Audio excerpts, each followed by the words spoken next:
नमस्कार दोस्तों, आपका स्वागत है रीजनिंग बाय आर के चौहान चैनल में।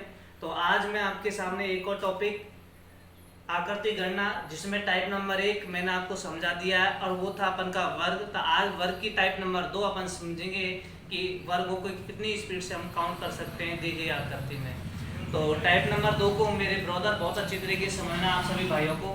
तो टाइप नंबर 2 के मैंने यहाँ पर 7 क्वेश्चन समझा रखे हैं। 7 क्वेश्चनों को आप देखिएगा एक बार। इन 7 क्वेश्चनों में आपको कुछ ना कुछ डिफरेंट दिखेगा और वो डिफरेंट यानी भिन्नता आपको दिखेगी। भिन्नता देखने के बाद में फिर मैं आपको इनको समझाऊंगा। तो एक बार आप देखिएगा। देखो ब्रदर, मैं आपको समझा रहा हूँ। यहाँ पर 1 और 2 और 1 और 2 खानों की संख्या यहाँ पर कितनी है बताओ। इधर को भी समान और इधर को भी क्या है, समान। इधर को भी देखें तो 1 2 3, 1 2 और 3। इधर को भी 3 खाने तो इधर को भी 3 खाने हैं। रो बाई कॉलम कह सकते हैं अपन। रो है, जितनी रो है उतनी क्या है, कॉलम है। ऐसे इसमें भी देखो 1 2 3 4, 1 2 3 और 4। इसमें भी जितने समान इधर को थे खाने उतने खाने इसमें नीचे भी हैं। ऐसे अब अपन इन 4 क्वेश्चनों को देखते हैं। तो इसमें देखिएगा 1 2 3, 1 2। इधर को 3 है तो इधर को कितने हैं, 2।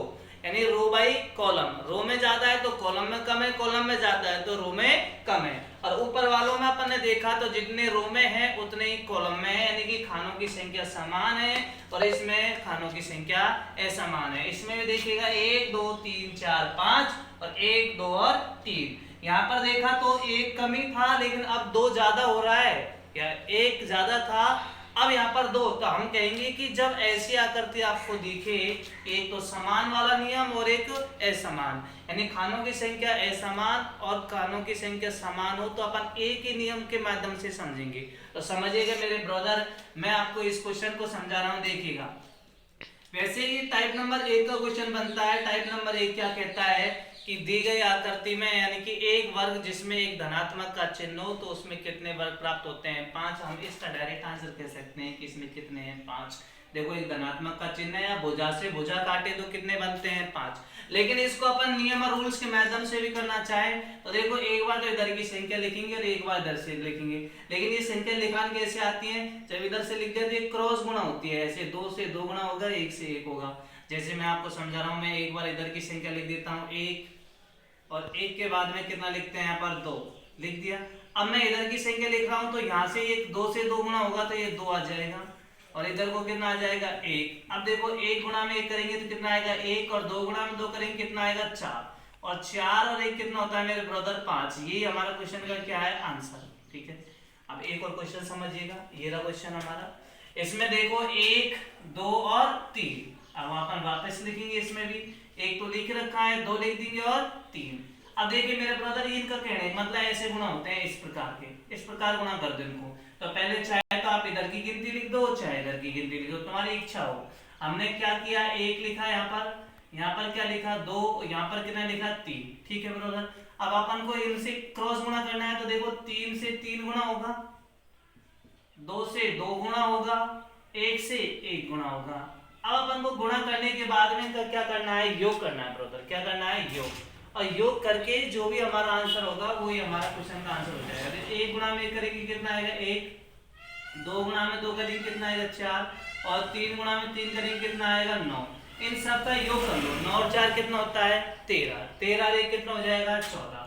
तो क्वेश्चन का हमारा क्या आ गया, आंसर। तो मेरे ब्रदर, इस क्वेश्चन का आंसर कितना आएगा, 14। नेक्स्ट क्वेश्चन देखिएगा, आपके सामने नेक्स्ट क्वेश्चन है। अब इस क्वेश्चन का आंसर आप लोग बताना। ठीक है, मैंने आपको रूल समझाया, नियम समझाया। ऑप्शन देखो, इसके 30 है, 16 है, 25 और 29 है। आप लोग इसका आंसर देना, लाइक करना, तब जाके आप डिस्क्रिप्शन में आपको जो भी अच्छा लगे, जैसे इसका आंसर होगा तो वो आप लिख के भी बता देना। ठीक है, नेक्स्ट क्वेश्चन देखिए मेरे ब्रदर। इसको अब देखिए, उसमें तो समान थे, इसमें क्या है कि जिधर को ज्यादा है एक तरफ को कम है खानों की संख्या। तो हम कहेंगे यहाँ पर कितना है, देखो 1, यहाँ पर कितना है 2, और यहाँ पर कितना है बताओ 3। अब देखो, इधर को 3 है, इधर को कितने हैं, 1, और ये कितना हो गया, 2। अब इसका सॉल्यूशन अपन करेंगे तो देखिए मेरे ब्रदर, पहले तो मैं इधर की गिनती लिख लो, चाहे इधर की गिनती लिख लो, तुम्हारी इच्छा हो जो लिखो। अच्छा, ये वापस अपन कहेंगे कि गुणा कैसे होंगे, वो कोने से गुणा, वो क्रॉस गुणा होंगे इस प्रकार। अब देखो, पहले मैं लिख लेता हूँ 1, ज्यादा वाली लिख लेते हैं, फिर कितना लिख दिया 2, और फिर कितना लिख दिया 3। ठीक है ब्रदर, अब 3 किससे गुणा होगा? 2 से, यानी क्रॉस गुणा होगा तो 2 से कर दिया। अब 2 किससे गुणा होगा? 1 से ही होगा तो 1 से गुणा कर दिया। अब मुझे बताओ यहाँ पर कुछ बचा क्या? नहीं बचा। तो कुछ भी नहीं बचा तो हम क्या मानेंगे? 0 से बचा, 0 से गुणा करेंगे। अब 0 से जो टकराएगा तो बताओ क्या आएगा? 0 ही आएगा। तो इसका तो क्या जाएगा? 0।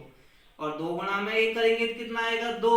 और 2 गुणा में 3 करेंगे तो कितना आएगा? 6। अब इन सब का योग कर दो तो देखो 0 और 2 कितना होता है? 2 ही होता है। 2 और 6 कितना होता है? 8। तो हमारा क्वेश्चन का आंसर है इसका 8। बोलो बात समझ में आई? चलो नहीं आई तो फिर एक और क्वेश्चन देखते हैं अपन। देखिए मेरे ब्रदर इस क्वेश्चन को, यहाँ पर 1 2 3 और 4 लिख दिया। अब इधर को कितना है? 1 और 2 ही यहाँ पर। हमने कहा कि चलो ठीक है 1 और 2 लिख दिया। सबसे पहले ज्यादा वाली गिनती को लिख दो, लेकिन अपन क्या करेंगे? कोने से कोना गुणा करते हुए चलेंगे।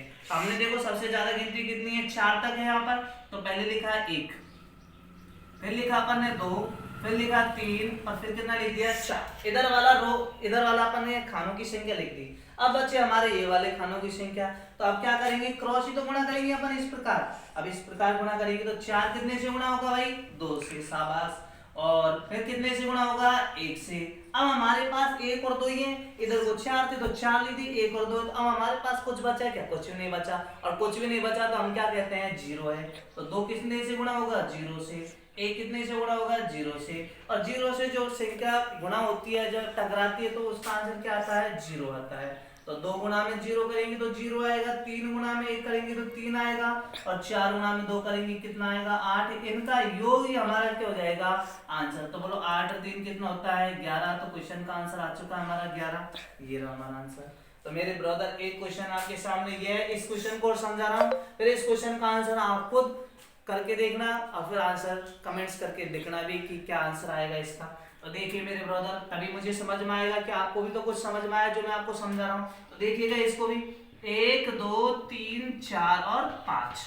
मैंने 5 तक लिखा है यहाँ पर। अब देखिएगा ये 5 तक लिख दिया। अब इधर को अपन की इधर की संख्या लिख दिया। अब इधर की खानों की संख्या लिखना है तो 1 2 और 3।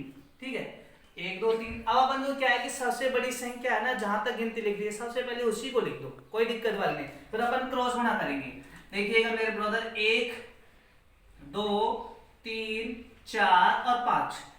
ठीक है, अब 5 गुणा में कितना होगा बताओ? 3 से। ये कितने से होगा? 2 से। ये कितने से होगा? 1 से। ठीक है ब्रदर,